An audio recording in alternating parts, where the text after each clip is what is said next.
Today we're looking at the GeoSnap Express from Field of View.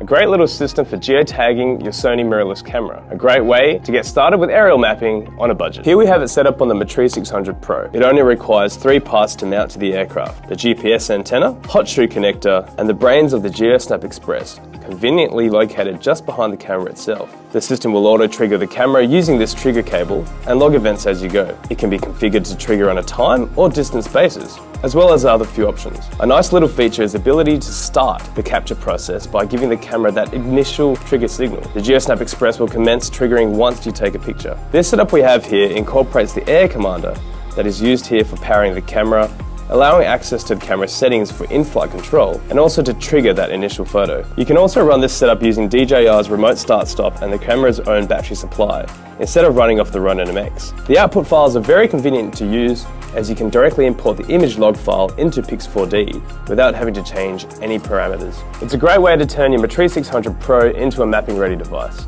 If you'd like to know more, visit us at spheredrones.com.au. Sphere Drones, your drone partner.